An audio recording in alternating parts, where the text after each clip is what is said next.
babies. National Fart Day. It's too bad that we missed that. It is. Yeah. Yeah. We could have just done 40 minutes of farts. Yeah, no, I enjoy my own farts. Yeah. No, you definitely look like the kind of guy that does. No, I do. I think that they're a delicacy. They're pungent, but it's like almost like a spiciness to it. It's excellent. Yeah, it's your ethnicity.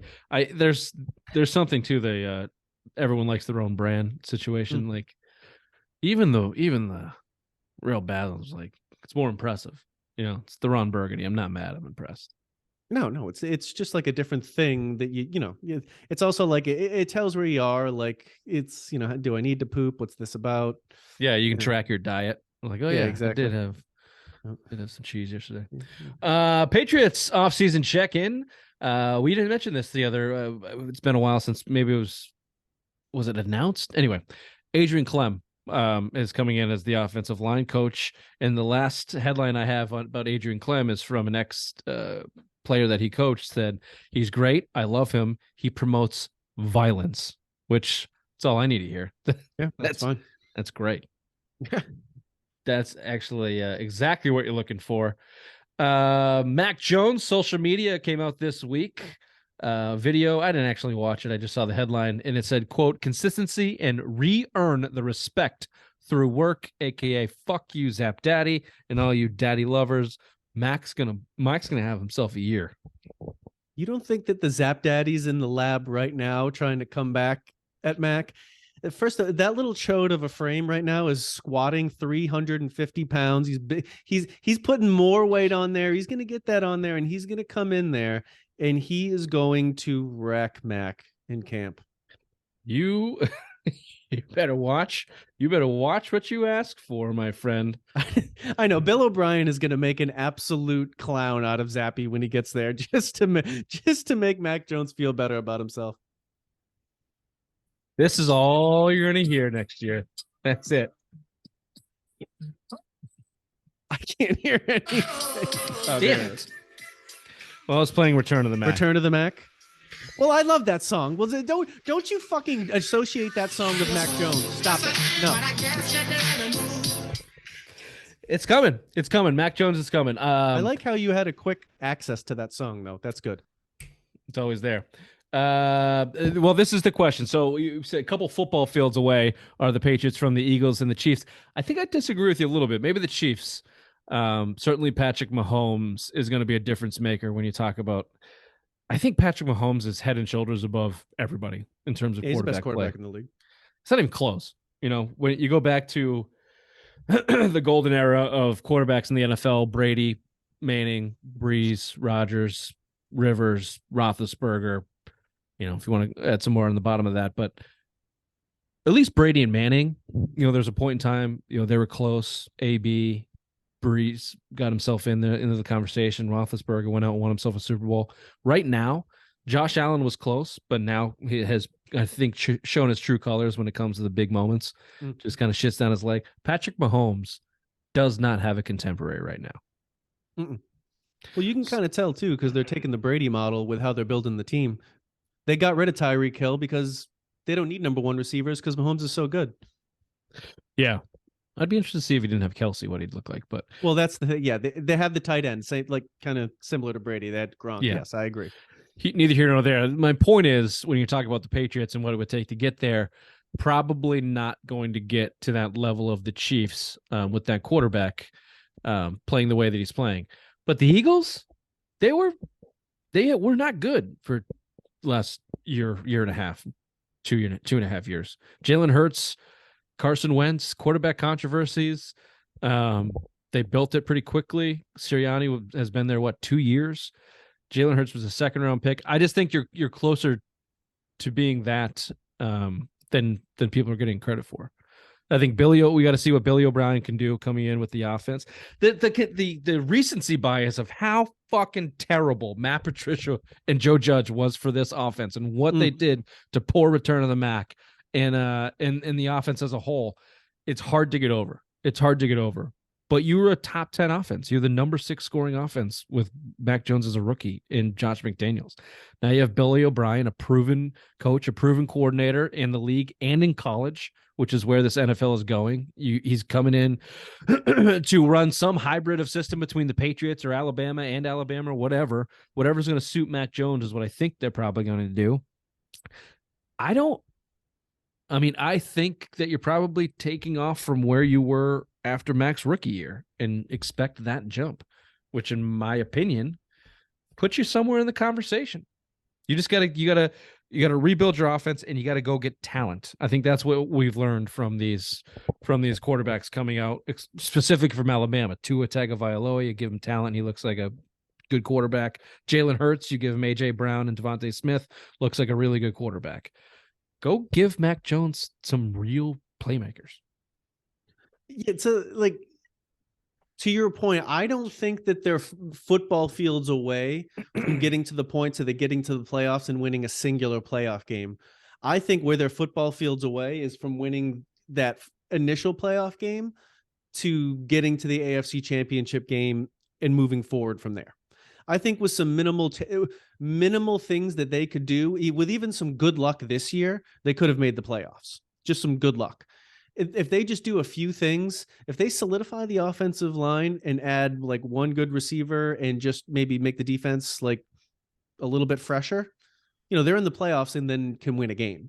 But for them to take the step forward to really truly compete, that's where I think that they need to do multiple things that makes it farther away. That's where I think they are. Well, I don't disagree with you on that. I think the multiple things are what you talked about, and that's what comes first in terms of acquiring the talent to do so and putting the right offensive system in place for Mac Jones to excel. I think the next step is completely relying on your quarterback play. Mm-hmm. So specifically, like we talked about in this AFC, you're going to have to go through Burrow, Allen, and or Mahomes in that run. So yeah, second playoff win is going to be tough for the foreseeable future. And that evolution of your team, I think in today's NFL is completely reliant on what your quarterback can do. So that being said, I'll just give you a little insight into what Mac Jones could project to. This is all from Phil Perry, I believe. Talked about using some statistics, some finer statistical points to project what Mac Jones really is if you put a decent team around him. So he says the data suggests that a quarterback is most accurately judged when looking at a clean pocket drop back, and that those are data points that are best to use for prognostication. Eager and Terori detail, the guys that put this piece together, in the piece, while tracking Pro Football Focus grades is more stable than using traditional passer ratings or even a more advanced metric like expected points added per play, whatever that nerd stat means. Here's the important part.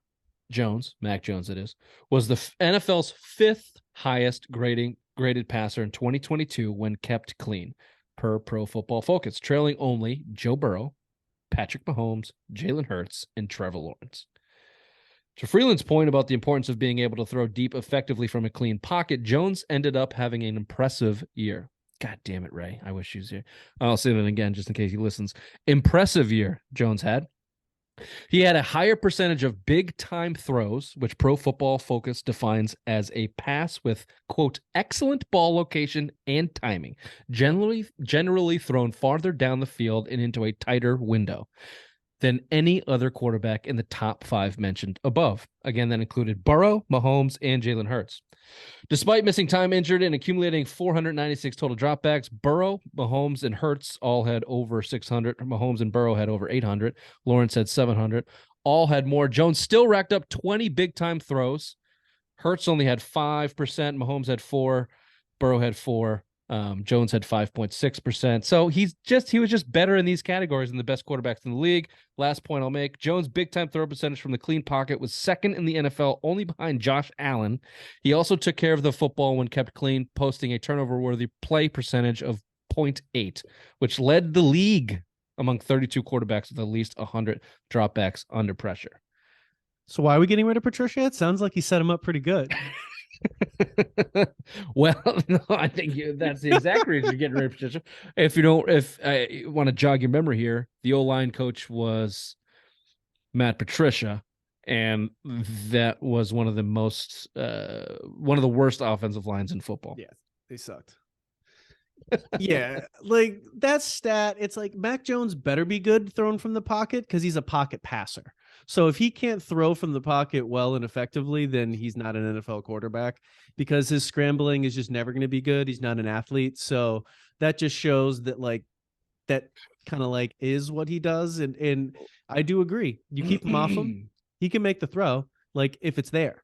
But like he is always just going to get what's there. Like I don't think that he has the arm talent or athleticism to create something out of nothing. Well, that's fair, but what the statistic really says is he's more than above average. He's uh, excellent. He's top 5 in the league when he has a clean pocket. That statistic was taken for everybody in a clean pocket. How well do you throw the ball? And he's a top 5 quarterback in the league. So look, Brady, Manning, those guys without a clean pocket sucked too. Oh yeah, Most quarterbacks without a clean pocket suck. There are just the difference makers in the Mahomes and the Allens that can scramble and make something out of nothing, and that's why they are who they are, and that's why the Chiefs, to your point, got rid of Tyreek Hill because you have Patrick Mahomes. And to my point, you don't have Patrick Mahomes. You have Mac Jones. Beef up your line. So here's my next question. You clearly, if all this did, my point here was you need to make things around Mac Jones excellent for him to succeed. And if you do, he should succeed at a pretty high level, at a top level in the NFL. For that to happen, you need to do a few things, maybe quite a few things. So I'll give you 5 roster positions here. I want you to rank them in importance. Okay. I started with offensive tackle, wide receiver, tight end, third down back, your James Whites, Kevin Falks, or the other side of the ball, number 1 cornerback. Rank them. Tackle is number 1 and number 2.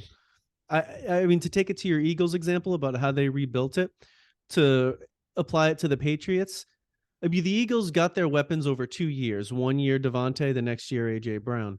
This year, the Patriots need to solve the offensive line and get 1 weapon. And then next year, get another weapon. But tackles number 1, receivers number 2.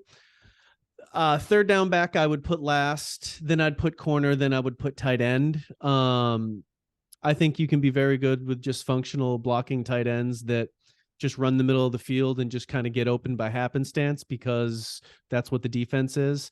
The Patriots can be successful without that true third down back. I mean, Ramondre Stevens, if they run back Harris and Stevenson, neither of them are your traditional third down backs, but they could just draft that guy in the 5th round to fill that role. Like it isn't like a go out and get them thing, but when they're there, they can be effective. But tackle 100%, offensive line, solving it. Yeah, I'm with you on the tackle for sure. I would explore the free agent market and draft it. Trent Brown, there's the decision to come down the pike for him, but if he's motivated and you put him over at right tackle, I think you can live with him. The talent on the line, as far as starters go, should be okay. If you can fill the left tackle spot or even the right tackle and Trent Brown gets his head on straight. David Andrews is still a top player. Owinu had a Pro Bowl year. Cole Strange needs a lot of work, but he has a high ceiling. And then you got to fill a tackle role. So talent-wise, you should have enough to be decent. And if you can beef that up with a player or two, then yeah, I think you're in business, and I think that's where you start. I'm higher on the third down back. If Billy O'Brien's coming back here to run an offense similar to what we've seen from Brady in the past from that Patriots offense, that third down back is crucial. I mean, it started with Kevin Falk to Shane Vereen to Danny Woodhead to James White. It's a Patriot staple. It's a Patriots staple, and it's a Mac Jones staple. A lot of that statistics I just gave you is because he checks down like a motherfucker, but so did Brady. It's what makes it sets it up, and we all know the importance of that type of player. Ramondre Stevenson can do it, but how much can you lean on a running back in today's NFL? Not a lot of people, not a lot of running backs are 3 down backs these days, and we saw him get hurt when they lean on him too much. So I'd put that a little bit higher, but to your point, you can find a guy in the third, fourth round. I'm not Yeah. going out there and spending a lot of capital on him. And then wide receiver, yeah, I think you need a playmaker. I'd let Jacoby Myers walk, and I'd go spend money on somebody who's dynamic enough to make a play, whatever that looks like. It might be that the only way they get a player better than Jacoby Myers is trading for him this year. That literally might be the only way. Jerry Jeudy, someone like that. Yeah, that would have to be the trade. Like whether it's Judy Higgins, like these sign it. Like I'm sure we've seen the what is it? The rumors where it's like you trade 14 like swap picks with Cincinnati to get T Higgins, something like that. Same thing with like a Denver, like for them to get picks back for Jerry Jeudy, something like that. That pick swap with Cincinnati, 14 to 28, get T Higgins, sign me up for that. So you mean to tell me we still get to get a first round pick? Yeah, I'm into that. Yeah. And get him? Yeah. Let's do that. Yeah, I'm into that. And then, at 28, you can, take who's there. You still need help They at probably linebacker. trade down anyway, so we get the same fucking trade down back. anyway. But and still on that list, I'm with you. Tight ends at the last spot, but I've been on number one cornerback for over a year right now, and Jalen Ramsey is the target that I have, and the target that a lot of people have for the Patriots. And if that's a third round pick, cap casualty for the Rams, that has Patriots Bill Belichick written fucking all over it. You put some dummy years in the contract, you bring them in, and you let them play that. Aqib Talib, Darrell Revis, Stephon Gilmore. You on him. I've been saying it for a year and a half. You put that type of player on the left side of Bill Belichick's defense, you completely change your team. That would be so much fun, especially if it's Jalen Ramsey, just that type of a corner. Like that would be something. Like there's not a lot of times where like I'd feel like I'd have to immediately buy a jersey, but like just in general, like I think He's having such defensive a prick. I know. But like defensive players, that's just like I kind of like having their jerseys more. Like I feel like they're more underrated. Like, but like to get that and just like that position is just a prototypical Patriots position. And I know that if they were to get them, just the success rate is so high that this is going to be a good move. Yeah. And it would it's carbon copied. It's carbon copied from Aqib Talib. They haven't drafted a number one cornerback since Asante Samuel. Going on 20 years ago. They're excellent at drafting number twos. Jonathan Jones is going to walk. Jack Jones looks like the next asshole to roll into that right spot if he can get back in the good graces. You put Marcus Jones in the slot, now you're cooking. But they have a track record of success from Aqib Talib to Darrell Revis to Gilmore of going out and either trading or buying that number one cornerback and then having a shit ton of success defensively with it. And it's one thing, one of the strategies they used to do all the time that I loved is they would put their number one corner, whether it was Gilmore or Revis, on the number two guy. Yeah. And then that guy would go away and then double team the number one guy the whole game. I just always it's just a strategy you would never think of, but it is just, they used to do that and blanket their two best receivers. They're just gone. Yeah. No. It just opens the door for Belichick, who, as much as he's probably lost the step, defensively, can probably still hang with anybody when you give him the players to do so. The other guy that's been rumored is J.C. Jackson going back to the Patriots because the Chargers hate him so much. Sure. If the Chargers want to pay him and he comes and plays here, whatever. I guess, yeah, he still slots at number 2 for me. He's not a number 1. We know that now. So yeah, he played fine for the Patriots, but whatever. If he's free-ish and costs you a 4th rounder, sure. I like the idea of beefing up the defense because you're still going to be on a Bill Belichick team. The defense is still going to probably be your strength the next year. Yeah. And like you said, if they had a coherent offense, anything close to it, you're in the playoffs and maybe you're sniffing at a win this year. If fucking Matty P, Fat Ray wasn't in there running the show.